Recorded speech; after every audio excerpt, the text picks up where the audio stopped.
here we go. Slavery, take 3. So Douglass is going to be a find, particularly for William Lloyd Garrison, and he is going to be such a powerful ally for the abolitionists. He is a former slave, and he is really going to change the game, because once he is freed, he is going to become a very powerful speaker on the abolitionist circuit, if you will. And this is going to take a lot of people by surprise, because he is going to be one of the first African Americans a lot of people who are coming to these speeches are going to encounter, and Frederick Douglass is just entirely captivating. He just gives these great speeches, just very eloquently, and he has a big, deep voice, and it just rolls off his tongue, and he just befuddles these white people in the North, because they are just completely shocked at how eloquent and how beautiful his words are and how touching they are. And so Douglass is going to have a huge, huge impact on the abolitionist movement, and will really become a nationwide leader for the anti-slavery cause. Because basically he travels throughout the U.S. giving all these speeches, which are going to have really profound impacts upon his listeners, upon his audiences. And after a while of doing this, and he's going around with William Lloyd Garrison. William Lloyd Garrison sort of finds him and brings him along with him on these lecture circuits. But after a while, Douglass starts to become his own man, so to speak, and he wants to do more. So what he does is he goes ahead and publishes the narrative of the life of Frederick Douglass. This is a book, and this book is about basically slavery, and it's a first-hand account, a first-hand narrative of his experiences with slavery. From the very first day he remembers he's a slave, he is sitting in a room waiting to, after being abandoned by his mother, is sitting in a room essentially waiting to be processed, if you will. And in the process of doing this, his master drags in a female slave on the property and whips her viciously. And his account of this event is so detailed, it is so eloquent, and yet so terrifying all at the same time.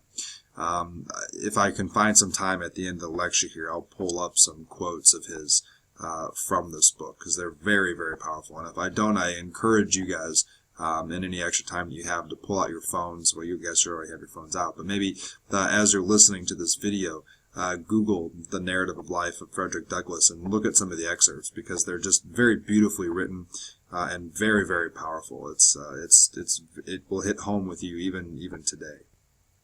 So he's going to have a big impact, but he's not going to stop there.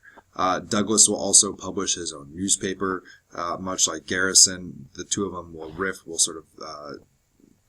be created between the two of them, and Douglass will create his own newspaper called the North Star, which will not rival William Lloyd Garrison and the Liberator, but sort of as an additional newspaper advocating for abolition. So we're post 1830. And the South is going to move to tighten slavery. So the Turner Rebellion is really going to make headway. I mean, the South is going to be very frightened by this. And abolitionists were sort of seen as inciting this revolt, particularly Garrison and the Liberator. In fact, Garrison had nothing to do with Nat Turner, really. But in an attempt to sort of connect the dots, the South is going to start blaming Garrison and his propaganda, what they'll call propaganda, for encouraging Nat Turner for these sort of behavior. And I talked about before how Garrison will be burned in effigy, and this has a little bit to do with it. So this is prevalent here in 1831, But remember when we talked about the nullification crisis also. The nullification crisis wasn't entirely about the quote-unquote tariff of abominations. It's also about this idea of the North being able to force their will upon the South, which we talked about at the time. And so this event in 1832, so we're going back and reviewing from last unit a little bit, but this event is also going to really inspire Southerners to double down, if you will, again, on slavery, or try to tighten the noose on this institution of slavery in the South. So 1830s, you can really say, is the beginning of the build-up to the Civil War. It's when these slavery tensions start to really rise and heat over with regard to either the Nat Turner or with nullification, or as we're moving forward with, the Missouri Compromise has already happened, but moving forward with some of winning these states coming in, like California, as we talked about, Kansas, Nebraska, like we talked about. So this is sort of going to be the beginning of that lead up to the Civil War.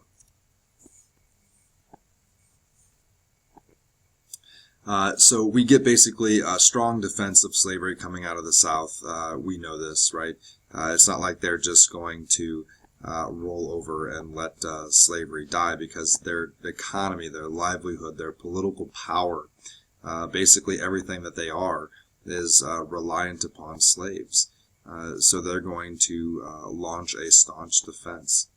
And this isn't just based off of states' rights, but that slavery was positive, right? It helps their economy. And they're going to claim that it's very paternalistic and obviously very wrong, but they're going to claim it's good for the slave as well. So they go through this sort of double-pronged argument. But they're going to say, it's good for the African Americans, right? Because it helps civilize them. It brings Christianity to them. They say that slavery is supported by the Bible. And they say that we're sort of like the head of the family, this paternalistic family, much like the quote-unquote Great White Father with Andrew Jackson and the Native Americans. The South is going to take sort of a similar stance when it comes to slaves.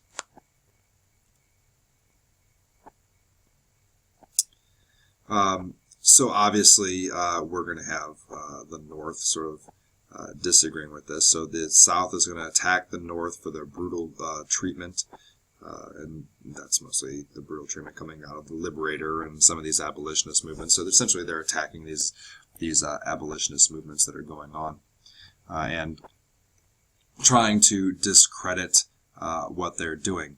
And so, again, they're going to point out some of the positives. Oh, well, slaves, they work out in open sunlight.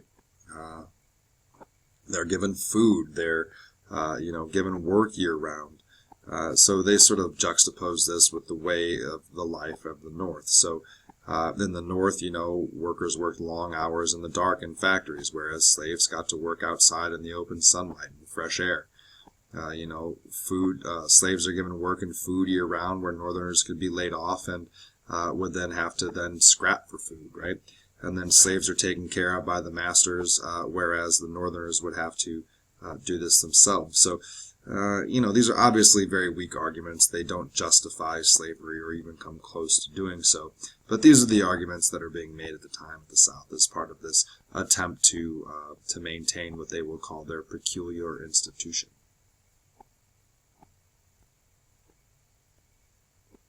Okay, so let's get into some specifics here with the gag rule. The gag rule is a rule in Congress that was passed by the House, and basically it required all anti-slavery petitions to be sent to Congress to be tabled or to be gagged, right, or to be put aside without debate. So basically, the gag rule, or the gag resolution of 36, made all anti-slavery legislation in Congress automatically tabled. So this is going to help sort of rest the fears of Southerners regarding the nullification crisis. Remember, that was in 32, so here we're in 36. We get the gag rule, which basically puts a gag on talking about slavery in the South. But I mentioned the abolitionist literature in the South, and this is going to be motivated a lot by Garrison, like I said, Garrison's #1 strategy, particularly early on, is going to be to try to convince the Southern slaveholders that what they're doing is wrong. They're going to try to convince him that the morality of what they're doing is obviously anti-human. So we're going to get a lot of abolitionist literature sent down to the South with the direct sort of intent of turning slave owners to their side, or so they could see the evil of their ways. This obviously is not going to work, and in fact, it's going to sort of backfire on them, because the South is really going to start to fear these riots by slaves, particularly after Nat Turner. They're going to say, well, all this literature is just riling up slaves and encouraging rebellion. But is that really true? Is that really true? What about when we go back and talk about Gabriel and Denmark Vesey and these guys, right? Gabriel could read, and that was 1800. That was 30-something years ago at this point. And that inspires many slaveholders to prevent their African Americans from learning how to read. So if their slaves can't read, is the abolitionist literature really hitting home? I don't know. That's an interesting question. But the Southerners are going to burn post offices. So a lot of these mailings, a lot of these pamphlets that William Lloyd Garrison and the anti-slavery and his anti-slavery organization are going to be mailing around. Washington, is Washington, D.C., is going to order that many of the post offices destroy this literature. So this is going to be part of the strategy that William Lloyd Garrison sets out for immediately, or upon essentially starting the Liberator, trying to convince these Southern slaveholders that what they are doing is morally outrageous. So through this early time, really before the Compromise of 1850, abolitionists aren't going to be all that popular in the North. The Constitution's clause on slavery sort of made this agreement between the North and South, and they think that that should be accepted. Garrison, who actually talks of secession, I told you how radical he is, how he thinks the Constitution is a evil document that is stained with the blood of slavery. So he's actually going to talk of seceding the nation because he thinks that the Constitution is a document that cannot work, it is doomed to fail. So I told you he was extreme. He jumps the shark, so to speak, in many different cases. But also the Northern Textile Mill, we talked about that early in today's lecture, how Northern textile mills are going to be heavily reliant upon cotton from the South. And you see they've also loaned a lot of money to the South from northern banks, so they want to be able to get that money back. How are they going to get that money back if, they take the slaves away and they have no means to pick their cotton? So there are going to be a lot of sort of factors here that are going to make abolitionists unpopular early on. And this is why, like I said when we were talking about Garrison, well, he's not really going to be safe. There are going to be lynch mobs that are going to come after him. And he's very nearly lynched once, and very nearly tarred and feathered by one of these crowds. He's captured in his printing press at his newspaper, and is saved narrowly by a couple of people in the crowd who help him out. But there are going to be a lot of sort of anti-abolitionist sentiment, if you will, in the North, which is a little counterintuitive. You'd expect the North at least to embrace or at least to leave these people alone. But to a certain extent, they're going to harass them just as they would in the South. So, like we said, the 1850s is going to see a change then. The North is going to be swept up by this abolitionist sentiment. The South is going to be seen as a land of the unfree, this anti-democratic idea. And few really wanted to totally abolish slavery. They just wanted to sort of restrict it. They're afraid of it moving and sort of having it grow in the South, particularly after the Mexican-American War. And they really wanted to restrict its growth, and that was really what this was about. They really didn't want areas like Utah and New Mexico or Kansas and Nebraska to become slave states. They didn't want the slavery, the institution of slavery, to grow. And this is going to actually inspire an entire political party, the Free Soilers, who will dedicate their entire basically party upon this idea that the Western lands should come in as free states.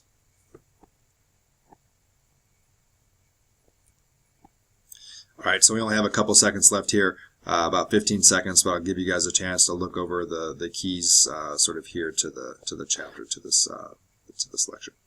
And then we'll see you guys on Tuesday with Monday with a real live in-person lecture.